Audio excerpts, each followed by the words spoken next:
begin the current Daf, Mesechtes Eruvin Daf Pei. Begin 4 lines down at the top of the Amud, where the Gemara is in the middle of a discussion regarding the halacha of our Mishnah, that we said that you want to do shitufim advice in the most convenient, easy way. You could just take your barrel and be mazaket to everyone in the neighborhood instead of collecting from everyone. So then the Gemara had a qualification that it has to be lifted up from the ground. Tafachas, our Gemara continues on the halacha. Shes kosban from kazak and chesed to anytime nafachaim. Appreciate you for joining us for today's daf. Some of these we can discuss in today's daf are, like we mentioned, that there's an obligation to lift up the food that's used for shitufim advice. The Gemara is in the middle discussing how high it must be lifted.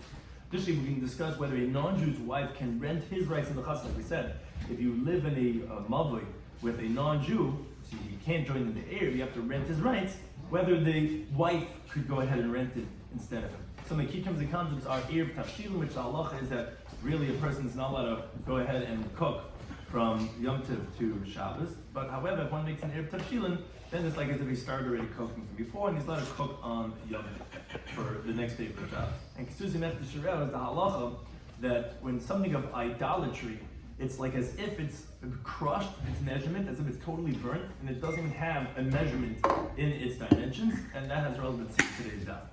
So we begin the current daf. As we mentioned from the Mishnah, we qualified the halacha that the shita must be lifted a tefach off the ground. And that's how Gemara continues and says, Mesa, the Gemara asks on this halacha of Rabbi Yehuda, that you have to actually lift their betafach.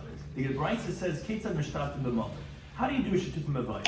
Says the Brisa, Mavim chavish shal yain. You bring a barrel of wine, v'shal shemen, or of oil, v'shal tamar, of dates, v'shal grapes, or dried figs, v'shal shaman, or all other types of fruits. Now, in the shalai, if this is his own food, so tzarich l'zakas, he has to go ahead and merit it to them. He has to mezaken them in his own produce. V'mishalahen, and if it's their produce, so then tzarich l'hidiyah, he has to notify them if they want this, because they might be particular about their food in the Eruv, as the Gemara said elsewhere. If you're makbid on your Eruv, it's not an Eruv, because he particularly doesn't want his friend to have his piece of bread. But if it's his own thing, he doesn't have to notify them, because that's what's called zachal on shalem b'fam. He has to be mazaki to them, but of course, why not? Why would I want to have? But to take my food and go ahead and do it part of the Eruv, you have to notify them. Now this is where the main point of what we're bringing the brisa for, says the brisa, Makbim Nakarka Mashu, and you can lift it up the ground just a little bit, and you see it doesn't have to be a hand's breadth. Says the Gemara, my Mashu Nam the Kama, what does the brisa mean? When it says a little bit, it means a tefach, it means a hand breadth, and it's not a difficult, it's not a contradiction on review. Now we continue on this primary halacha of the Mishnah, that being mazaka someone else in this kinyan of the food. So it's actually a machlekes. It might be learned like this. Shitufim mavayis, to join them together of a mavay. Again, there's houses opening up into the courtyards open up to in a mavay, and the mavayis open up into the shusharab. So you have many courtyards that want to join together in one mavay. So there's a machlekes. Rav Hamay says, ain't tzarich l'zakas. You don't have to be mazaket to them. No, you could just make the eruv for everyone, the shitufim mavayis, and you don't have to be mazaket to them. Which we said, if you want to be mazaket, if they give it to your to someone else to pick it up for them, you don't have to do that. Shmuel says, no, tzarich l'zakas, you have to go and be mazaket to them. Now, eruv tchumen, which is a whole different type of an eruv, it just has the same word eruv, but it means something very different. It means how far you can go on Shabbos to go another 2,000 amas. And so let's say you want someone else to be able to go another 2,000 amas. Rav Hamad tzarich l'zakas. Rav says here, he says you have to be mazaket them. Shmuel says, ain't tzarich l'zakas, not to merit them. No, you go ahead and do it without meriting them this 2 meals worth that you're putting 2,000 amas away. Now, says the Gemara like this. Bishlim l'Shmuel. We understand Shmuel's opinion in both these two halachas. Hach over here in Eruvin Daf is what we call shituf mavayis in our Mishnah. Tanan. The Mishnah says clearly that you have to be mazaket to them. So that makes sense in his opinion in regarding to shituf mavayis.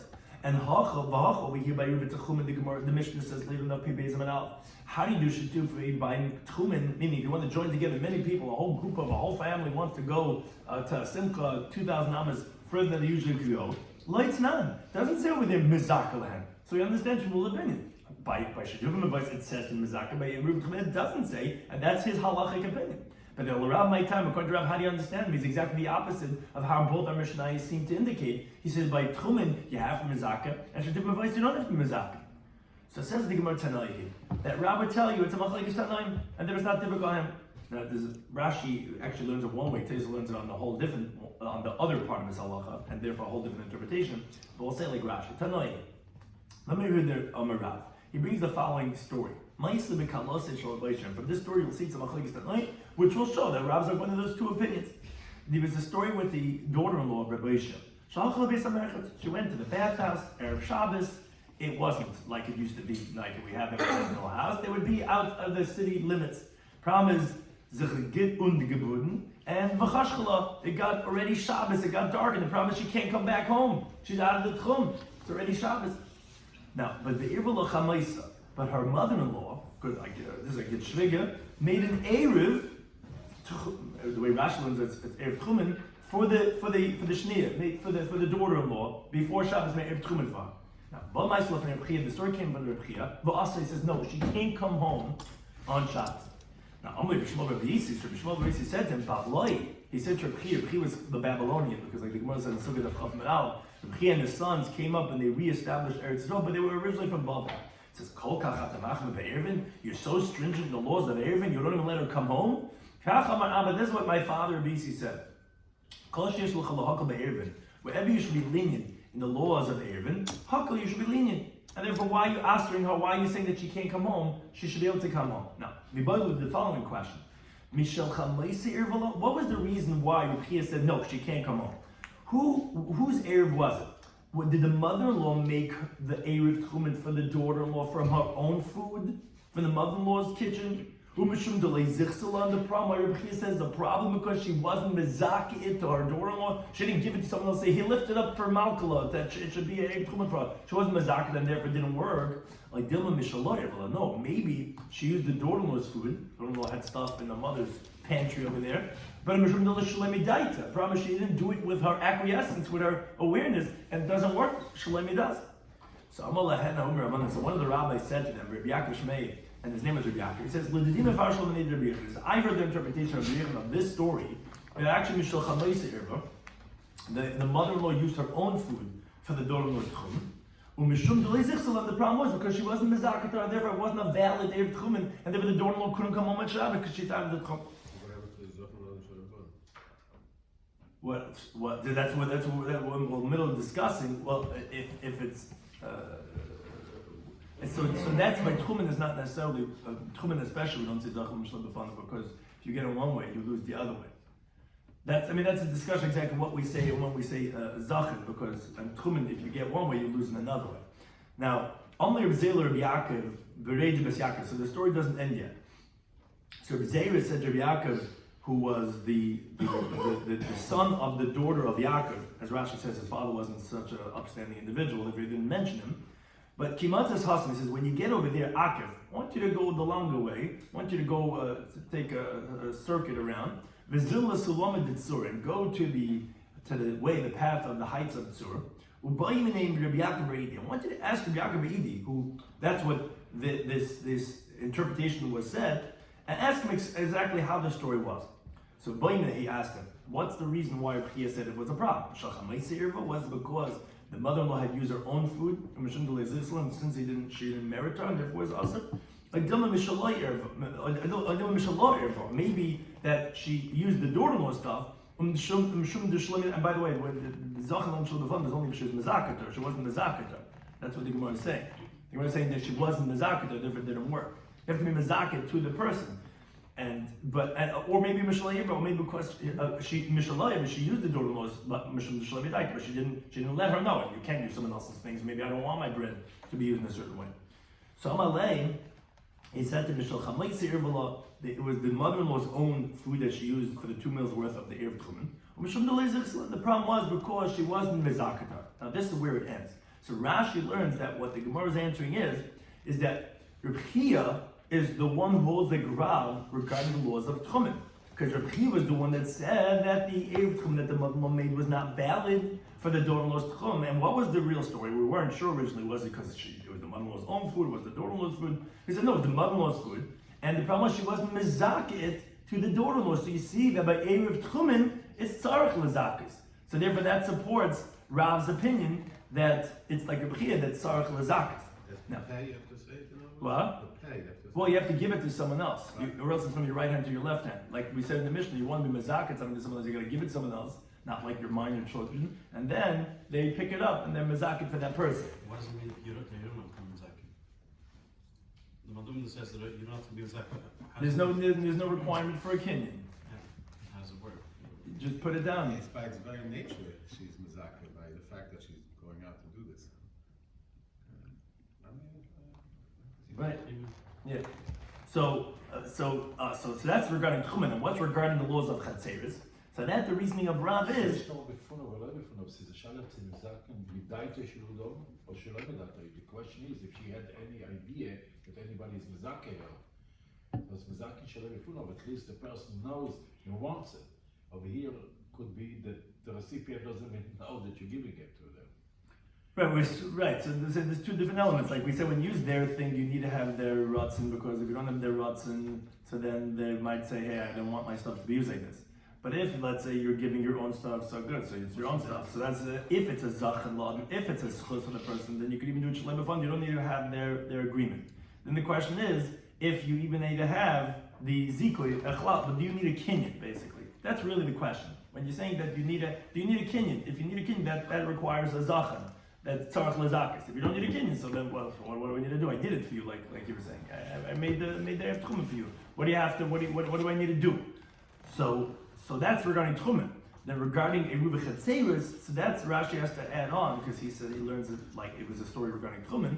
So he says that Rav holds that since, it's interesting, Svar Rashi says that since the person who's not joining the Eruv, the one who didn't join the Eruv, is going to make it problematic for all the other people in the Mavri. So the one who's being mezaked to them is what's called gomer makni. He's for sure being maknid to that person, and you don't need to have zechiyah. That's how Rashi learns out by Eruvin Chatzeres that you ain't tzarich lezakis, is because zikah usually is that I have to give you something from myself. I have to mezakeh to you.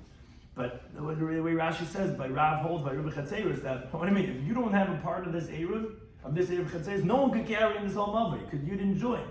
So it says in tzarich lezakis because it's gomer makni. I'm for sure being makni to you the rights in this Eruvin Chatzeres without zikah, without giving you a kinyan. Because what do I mean? Without you, I can't carry here at all. So that's why, that's the words of Rashi, gomer makni, and then you don't need to have zechiyah. Now, although the Mishnah disagrees with Rav, clearly the Mishnah says that you have to be maniach and be mezakeh to everyone, mezaklan. Rav is a Tana who Paul. Rav is a Tana, and he disagrees. And again, different, that's the understanding in Rav's opinion. Now, says the Gemara, Rav Nachman, this is like we have a tradition. Whether it's the Erev Tchumen, although the Mishnah later on doesn't explicitly say this, like we said for Shmuel, but that's like the stringency of Rav. Which that's the stringency of Shmuel, or Echet Shatuv Mavayis, which is the same thing of like Eruvin Chatzeres, tzarich lezakis. You have to be mezakeh to them. In other words, you have to go ahead and give it to someone else and say, here, be kind of this for Yankel and be zeikef. Now, by Rav Nachman who said this halacha, however, he asked, what's really Eruvin Tavshilin? These are all types of Eruvin, all very different types of Eruvin, but Eruvin Tavshilin, tzarich lezakis, do you have to marry it to that person? That Eruvin Tavshilin is that the person could go ahead and cook on Yom Tov for Shabbos, where it's like as if he started cooking from before Yom Tov. So do you have to be mezaked to that person? Or you don't have to be mezaked to that person. So Rabbi Yisrael says, what's the question? That says Eruv Tevshil and Tzarich Lezakis, you have to be mezaked to them, just like all the other ones. Rabbi says, obviously he didn't hear, and that's why he's asking the question. The Ishmael might if he had heard Shmuel teaching, would have asked, and therefore, but Shmuel says, yeah, Erev Tevshil, in all these cases, Tzarich Lezakis, they all require a formal kin. Now, Amalei, so which Rabbi Yisrael said, no, wait a second. You're saying that for sure Rav Nachman didn't hear about it, but how can you say that? You tell me he for sure didn't hear what Shmuel said he had mezakeh, or else he wouldn't have asked the question. Well, how could you say that? Erev Tchumen, Shmuel, as we recorded before, says you don't have to mezakeh. That's why he disagrees on Rav. And yet Rav Nachman said that you do have to mezakeh, even though Shmuel says that you don't have to. So how are you saying that B'Shoy didn't hear Shmuel, because or else he would have said the same thing as Shmuel? But Shmuel, he disagrees with the other halacha of Shmuel. And that says Abaye, no, how can you compare the two? Bishlam Hasam over there by the case of Eruv and Shituv, Pligi Rabbi Shmuel. At least that's a Machlegi Rabbi Shmuel. But Kamash Malon, and Rav Nachman was telling us, Kachurma Demar. You have to go like the stringency, let's say, of Rav, and you have to mezakeh by Tchumen. V'chechurma Demar, and you have to make like the stringency of Shmuel, and you have to mezakeh by Shituv. So, although he heard of the halacha, you have to be stringent like Rav by Tchumen and by Shmuel by Chatzeres, but so although he wasn't like Shmuel, but at least he was like Rav, like the stringent Rav. If it's really true that he would have heard from Shmuel that you have to go ahead and be mazakid, do we find anyone that disagrees with Shmuel? There's no Rav over here that to be stringent like. Obviously, he didn't hear like Shmuel, because if he did, then he would have said like Shmuel that you have to mazakid by Erev Shila too. Now the Gemara continues on this theme regarding forcing a person to join in the shituf, which relates to getting the rights from them. Says the Gemara, Hu Terzina. There was this certain non-Jew who was in charge of the weapons that was used to protect the city, to fight against the enemies, and he lived in the city. He was in the neighborhood of Reb Zeir. So Amrullah, the people of the city, the Jews, said to this Terzina, as it is when you have a non-Jew in that city, you have to go to rent his rights to be able to make an heir. So it says the Gemara, he didn't want to rent them his rights. So Asa came to Reb Zeir, what should we do? He said to him, they said to him, that they said to him, what's the halacha? The question they asked was, could we rent the rights from his wife? He doesn't want them, but let's go to his wife. So Amrullah said to them, this is what Shlakish said, the name of a great person. Who is this great person? The wife of a man could go ahead and join the heir without his awareness, and the same would apply for the non-Jew to rent the rights from his wife. Similarly, the Gemara brings Hahu Terzina again, this the one who's in charge of the weapons, the Secretary of Defense, lived over there in the neighborhood of Yehuda Oishia. Amrullah said to him, go ahead and rent us your domain. So says that the Gemara, no, he didn't rent them the rights. Also came from the Yehuda Oishia. Amrullah said to him, the basic, can we rent the rights from his wife? Says the Gemara, he didn't know the answer. Also came to Rav Nasna, he didn't know the answer. Also came to Rabbi Yehuda, who said to them, this is what Shmuel says. A wife of a man can go ahead and join the Erev even without his awareness, and the same thing goes for renting the rights from the non-Jew. But Mesa, the Gemara answered the following brisa. The brisa says, if a woman goes and joins in the Erev with a shita without her husband's awareness, it's not a valid heir. It's not a valid shita. So that clearly contradicts that we just said that the wife could do it without the husband's awareness. Says the Gemara, not difficult. You know why? This that we said that the woman permitted to do this is the asa.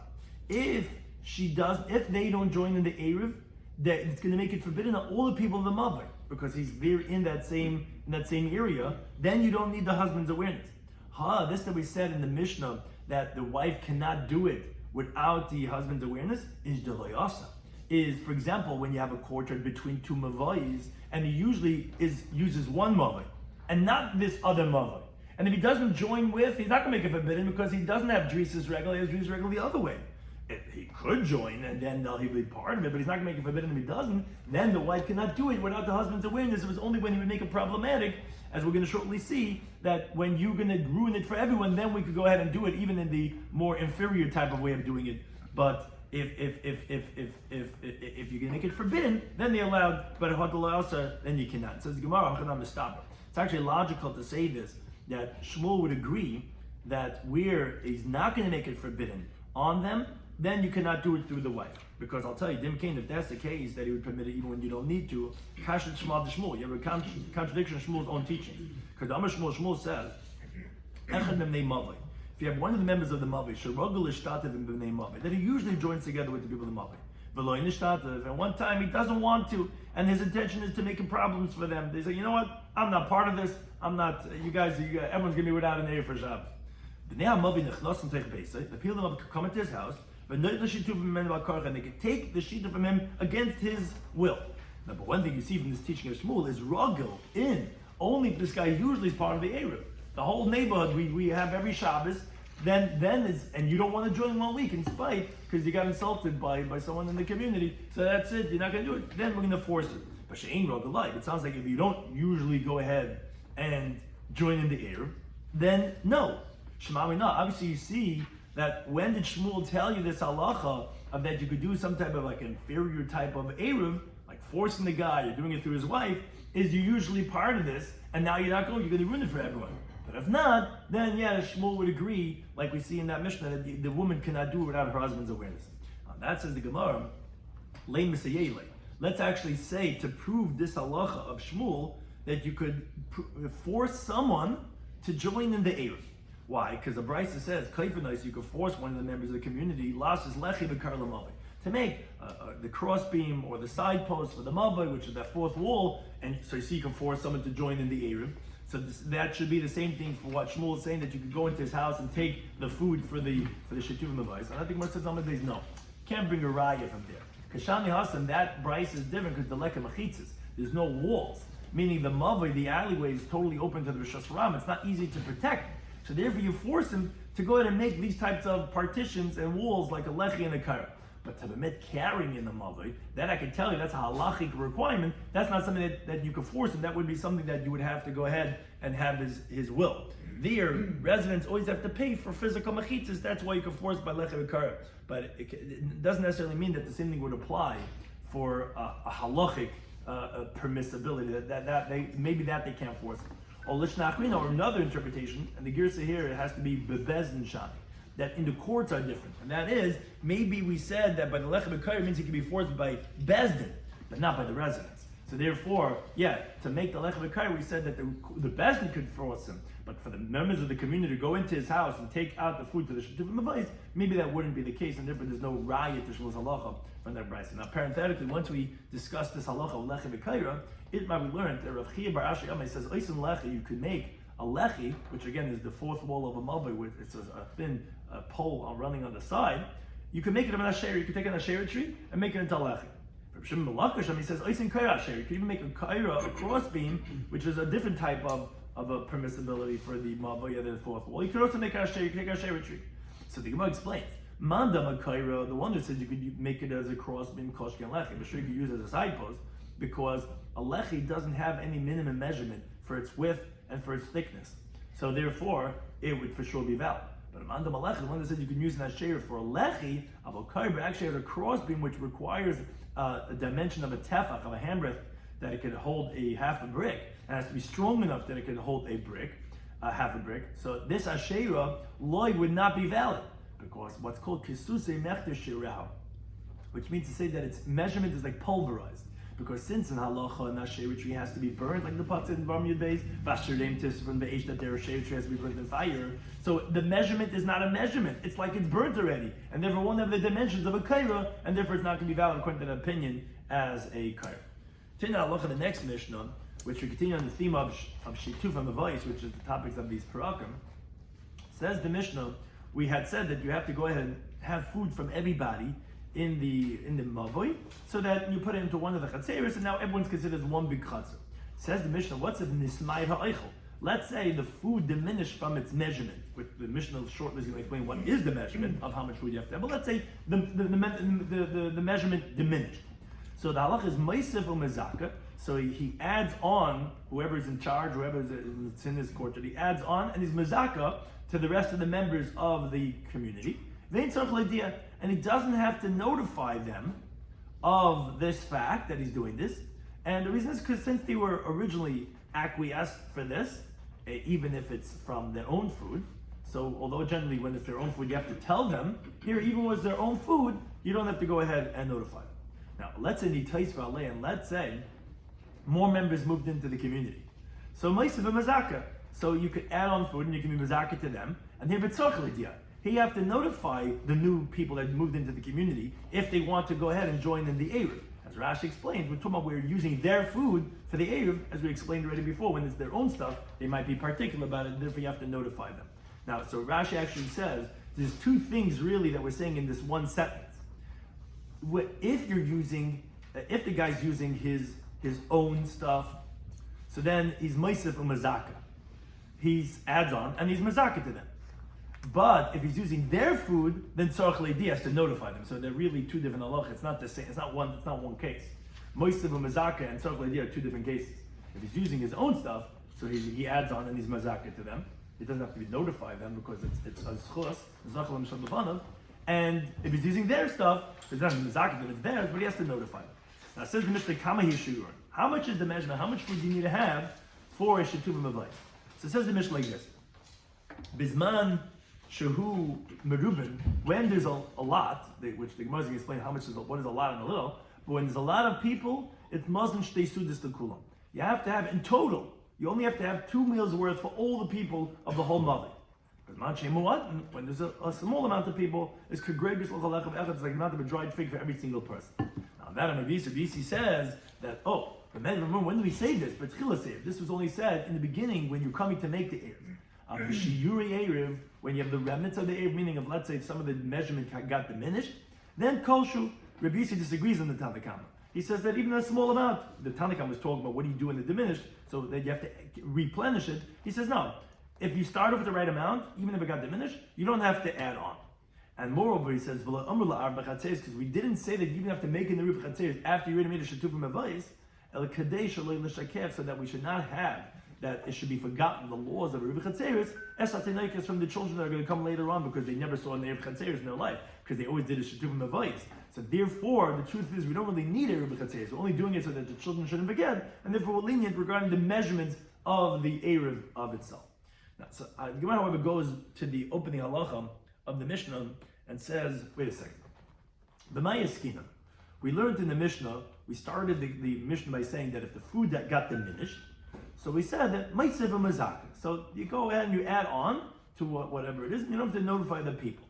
So it sounds like that only if it was nismait, if it got diminished. But let's say it didn't just get diminished. It's the neilim gebar. It was all totally used up. Sounds like that then you would have to notify the people if you're going to come to go ahead and make a new Eruv. Says the Gemara, I don't understand. If we're talking about that what you're going to go ahead and renew the Eruv, make a new Eruv, is the same type of food, let's say, that was used to make the original Eruv, Samayir and Nismayir. Why are you saying, as we'll see shortly, that the Gemara is going to bring the source for this, why are you saying that's only if it was diminished? I feel like Kalanami. Even if it's totally used up, you don't have to notify them. Rabbi Shloimy, what are you going to say? No, we're talking about that you're using a second type of food, a different species than was originally used. But if that's the case, I feel this might not be like the name of diminished should not work without notifying the Tanya. It's all based on the Brisa. The Brisa says, Kala oichel mimin echad. Let's say the food that you used for the original Eruv got totally used up. It diminished it. Birds ate it, whatever it is, not here anymore. So then, ain't tzarich le'dia. But if you're going to use the same food again, so then you don't have to notify the people that you're replenishing the stock. If let's say now you're making the new Eruv the second time around from a different type of food, then you have to notify them.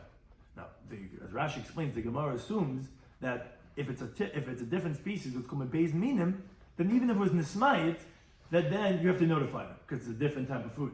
So therefore, how do we understand the Mishnah? The Mishnah is saying if it's nismayit, then you don't have to notify them. Sounds like if it's kala, you have to notify them, but what's the case? If it's min echad, then even if it was kala, you shouldn't have to. And if it's beis minim, even nismayit, you should have to. So how we understand this division of if it's nismayit or kala? So the Gemara has two approaches. If you want, you could say that Allah, the Mishnah is actually min echad, it's from the same type. Or if you want, you could say mishnei minim, it's from both types, as the Gemara explains both of these approaches. If you want, you could say it's talking about all the same type of a food. Because what does it mean when we said in the Mishnah that if it got diminished, you don't have to notify them? Which we said, wait a second, it's the same type we said even though it's totally used up. You're right, nismayit doesn't mean diminished, it means nismatmate, which means totally used up. And even so, even if all the original food were gone, the first approach of the Gemara says, you're right, since it's been minechad, you don't have to notify the people. Or if you want to say a second approach of the Gemara, it's mishnei minim. It's from a totally different type. And therefore, we specifically said in the Mishnah, nismayit, that it's only when it's nismayit that you don't have to notify them. But then you have a difficulty from the Brisa, and that says the Gemara, no, kol hashami. The Brisa was specifically used, not like we had assumed in the question, that if it was totally used up, and it's from two different types, then you have to notify them. But if it was just diminished, then yes, even if it's from two different types, you don't have to notify him, and therefore, that's the second approach of the Gemara, that even when there's a new type of food, if some of the original food were gone, then you don't have to notify it, you could just be mezakin the people. Then we said in the Mishnah, if there's new members to the community, and they have to be part of the Eruv, so you could add on more food for them, and be mezakin to them, but you have to notify them because of it's their food. Now, Amr Shizvi, Amr Avchiz, they said, this tells us what we learned from the Mishnah, that the other Tanoim, the colleagues of Rabbi Yehuda, that they disagree with him. In other words, as Rashi comes to say, that don't say that when Rabbi Yehuda says in the next Mishnah, on the next Daf, But medivum amurim. Now, when he comes to qualify that he's coming to explain the Tanakh and not coming to disagree. No, you have to say that the Yehuda is actually coming to disagree. Meaning, what's this going on? We learn the Mishnah on the next daf, as we'll see.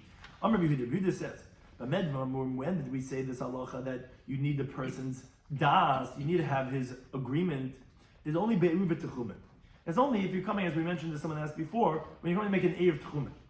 By eruv techumen, the guy might not be willing to have you make him an eruv techumen, because if you make for him one way, now he can't go the other way.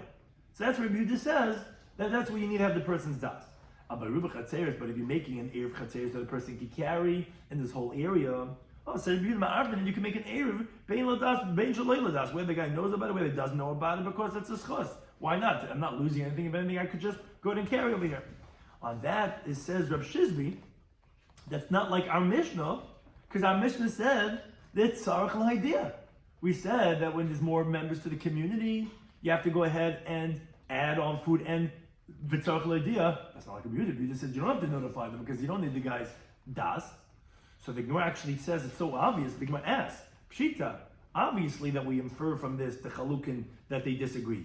Because Rabbi Yehuda in the next Mishnah is going on Rubi Chatzeres, and he says, and our Mishnah is on Rubi Chatzeres, says Tzarich l'idea, and Rabbi Yehuda says clearly that you don't have to. Says the Gemara, no. Ma'odatim, what would you say? That maybe Rabbi Yehuda actually is coming to explain the Tanakh, and he's not coming to disagree. And our Mishnah over here that says you have to notify the guy is Hanani lebechatzer sheben shnei mavayis. It's talking about a specific case. We have a courtyard that's between two different mavayis, between two different neighborhoods, where you don't know which one he wants to be part of. That's not necessarily a schus. Because if you make me part of this one, maybe I want to be part of that one. And you can't be part of both. But if it's a chatzer of one mavay, I would say that actually not, that maybe our Tana would agree, like Rabbi Yehuda, that you don't have to notify him. Kamash Malon, that's what Rabbi Shizvi is coming to say, that he heard from his teacher, that no, that our Mishnah told about one mavay, not between two mavayis. And therefore, and still the Mishnah says, Tzarich l'idea, obviously it's not like Rabbi Yehuda who says that by Rubi Chatzeres, you never have to notify the person that giving me bein l'das, bein shalei l'das. Our Mishnah says, no, you do have to notify the person. Then we said in the Mishnah, okay, we spoke about when it gets diminished, when you have to replenish it, same type, different types, but the Mishnah said, Kamahu shiur b'chulas. How much is the measurement that you have to go ahead and originally make when you want to make a shidduch from a voice? So it says the Gemara, Kamahu Eruvin. We said, the Mishnah said, when there's a lot of people, so then you could take 2 meals worth for everybody. How much a person would eat in 2 meals? That works for everyone. If this mutant, small amount of people, then you have a gregorius, a size of a dried fig for every single person. So it says the Gemara, Kamahu Eruvin. How much a lot of people? So I remember Yehuda Meshmul says, Shemayin Esher b'nei Adam. 18 people is considered a lot, and then you have 2 meals worth. It says the Gemara, Shemayin Esher b'sullah, but only 18 and not more. In other words, for sure there's more people, that's considered Eruvin. Says the Gemara, yes, say, Mishmayin Esher b'elef. From 18 people and onwards, that's already considered a lot, and then you just make 2 meals, and that's sufficient for everyone.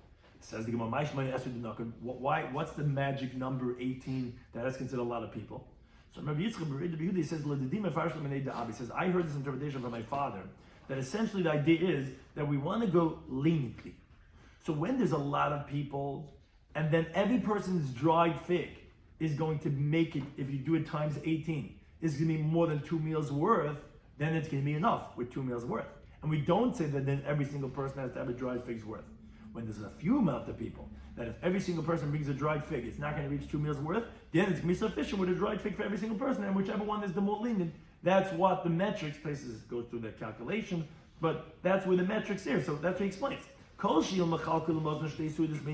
going to divide a 2 meals worth, one person's 2 meals worth amongst all the people in the neighborhood, and it's not going to be that every single person has a dried fig for every single one, meaning that you have the amount of people that's more than the amount of the dried figs of 2 meals, so that's already a lot of people.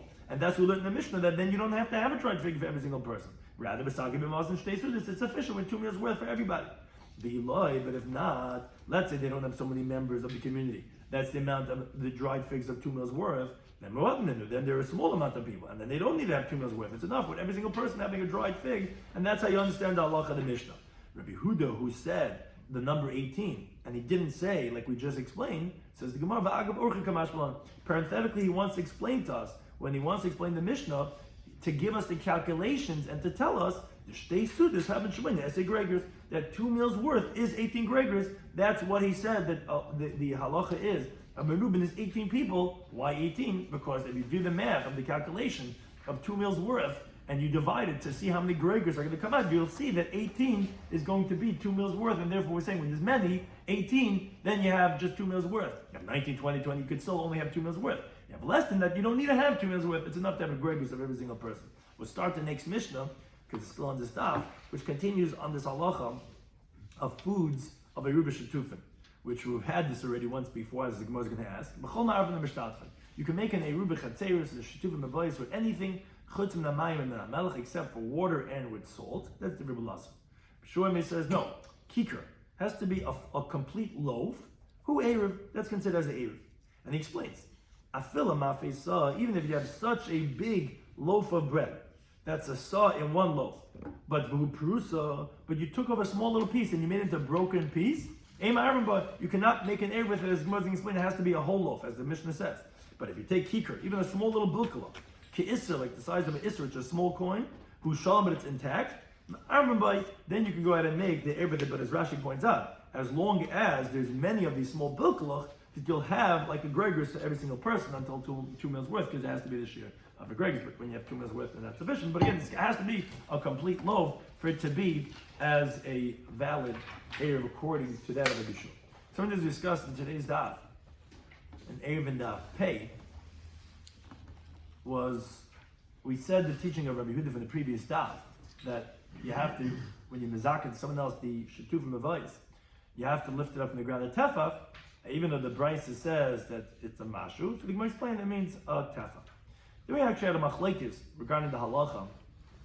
What's the halacha between being mizaka by shetuvim avos and a rubi tchumen?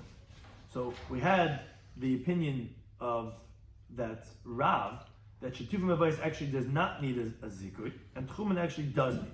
Shmuel says the opposite, which that makes sense, because that's like our Mishnah. Our Mishnah says Tzarech Lazakis by the Shetuvim Avos, and the Mishnah on Daf Pei Beis doesn't say anything about Eruvin Tchumen being Mazaka. So we said, how do we understand Rav? Because the way Rashi explains it, Rav was like a B'chia regarding the laws of Tchumen, because the way we ultimately explained was the story with the daughter-in-law with the Merchatz. It was the mother-in-law's that she took her own food, and she was not Mezaka to her daughter-in-law.